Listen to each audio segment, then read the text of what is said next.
Hello दोस्तों, मैं ए गुप्ता आपके अपने यूट्यूब चैनल ज्ञान विमर्श में आप सबका स्वागत करता हूं। दोस्तों, आज मैं आप सब लोगों के लिए हिंदी साहित्य में जो संस्कृत साहित्य के क्वेश्चन पूछे जाते हैं, तो संस्कृत साहित्य में वर्णित एक टॉपिक रामायण है। रामायण से आज मैं कुछ क्वेश्चन अपने नोट्स से बनाकर लेकर आया हूं।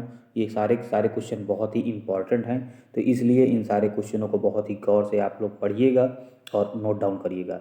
तो चलिए बिना देर किए हम लोग क्वेश्चन और आंसर को समझते हैं, पढ़ते हैं। उसके पहले जिन जिन भाई बहन और दोस्तों ने मित्रों ने मेरे इस चैनल को सब्सक्राइब नहीं किया है, उनसे अनुरोध है कि मेरे इस चैनल को सब्सक्राइब कर दीजिए, मेरे हौसले को बढ़ाइए, मुझे सहयोग करिए और लाइक करिए, शेयर करिए। चलिए बिना देर किए हम सारे प्रश्नों को जल्दी से जल्दी पढ़ते हैं और आप सब लोग इस नोट्स को नोट डाउन करते रहिएगा।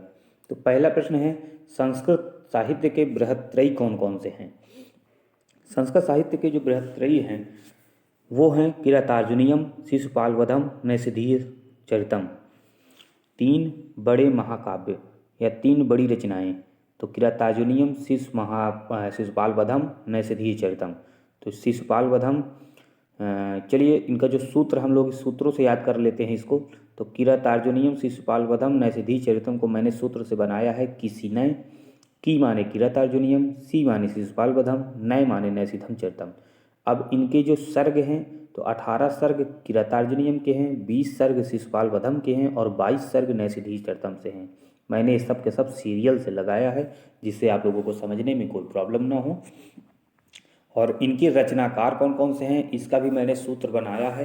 तो किसीने का जो सूत्र है वो है भामाह, भा से भारवी, माँ से माघ और हा से श्रीहर्ष। तो ये रहे संस्कृत के बृहत्त्रयी।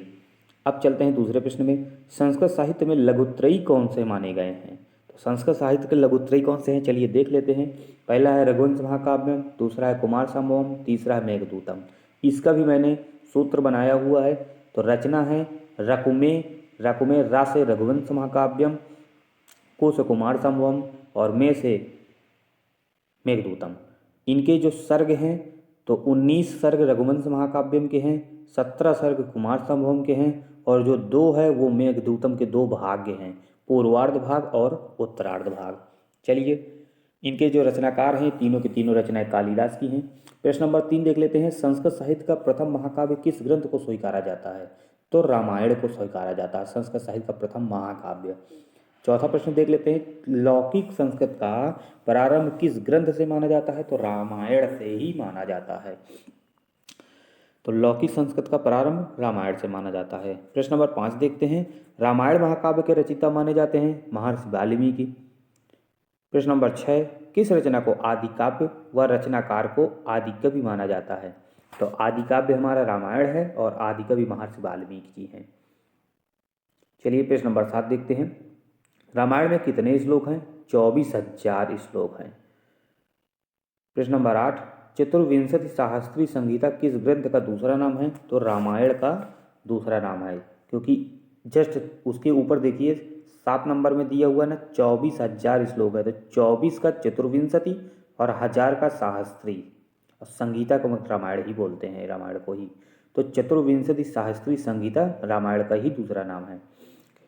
रामायण में कुल कितने कांड हैं? तो इसमें 7 कांड हैं।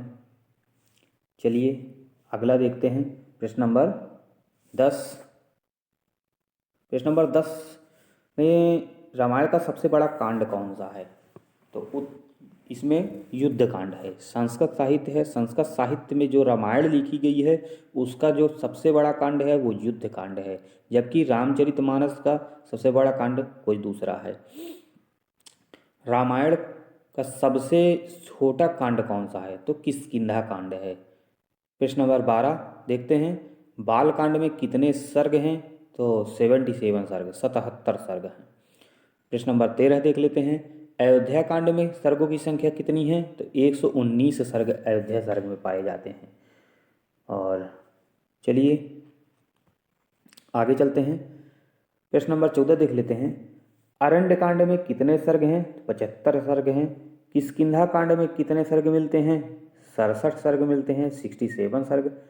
सबसे छोटा है किष्किंधा कांड, इसलिए 67 हैं। अरण्य कांड में 75 हैं।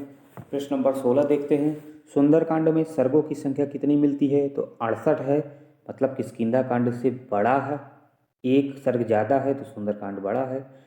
17 नंबर कांड देख लेते हैं, तो युद्ध कांड में कितने सर्ग हैं? तो 128, जो सबसे बड़ा कांड है, 128 सर्ग हैं इसमें।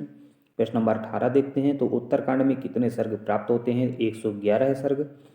प्रश्न नंबर 19 देखते हैं, रामायण का समय क्या मिलता है? तो प्रथम अथवा द्वितीय शताब्दी। तो प्रश्न नंबर 20 देख लेते हैं, रामायण का प्रधान या अंगिरस क्या है? तो करुण रस है। प्रश्न नंबर 21, रामायण में प्रमुख रूप से कौन सा छंद मिलता है? तो अनुष्टुप छंद मिलता है। रामायण में किस रीति का प्रयोग हुआ है या किस रीति की प्रधानता है? तो वैदर्भी रीति की प्रधानता है, वैदर्भी रीति का प्रयोग हुआ है। प्रश्न नंबर 23 देख लेते हैं, रामायण में कौन सा गुण प्राप्त होता है? तो ओज, प्रसाद, माधुर्य, तीनों के तीनों गुण विद्यमान है रामायण में। प्रश्न नंबर 24 और अंतिम प्रश्न देखते हैं, रामायण में कौन कौन से अलंकारों का प्रयोग हुआ है? तो उपमा, रूपक, अर्थांतरन्यास, ये तीन तीन अलंकारों का प्रयोग हुआ है मुख्य रूप से। तो ये 24 प्रश्न जो मैंने अपने नोट्स से लिखे हुए हैं, इसके आगे भी मैं इसके नोट्स बनाऊंगा, आप लोगों के सामने लेकर आऊँगा। तो ऐसे ही मेरे चैनल से जुड़े रहिए, मेरे चैनल को सब्सक्राइब कीजिए, मुझे सपोर्ट करिए, और मैं आप लोगों को बेहतरीन से बेहतरीन प्रश्न बनाकर प्रैक्टिस सेट तो करवाऊंगा ही करवाऊंगा, आप लोगों को नोट्स भी तैयार करवाते जाऊंगा। तो जो हमारे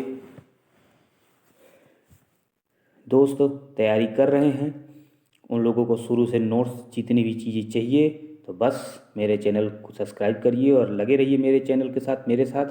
तो आप लोग बस नोट्स बनाते रहिए, प्रैक्टिस सेट करते रहिए मेरे साथ, और अपनी तैयारी को सुदृढ़ करते रहिए। तो आज के लिए बस इतना ही। चलिए जल्द ही मिलते हैं एक अलग टॉपिक पे, एक नए टॉपिक पर। जय हिंद, जय हिंदी।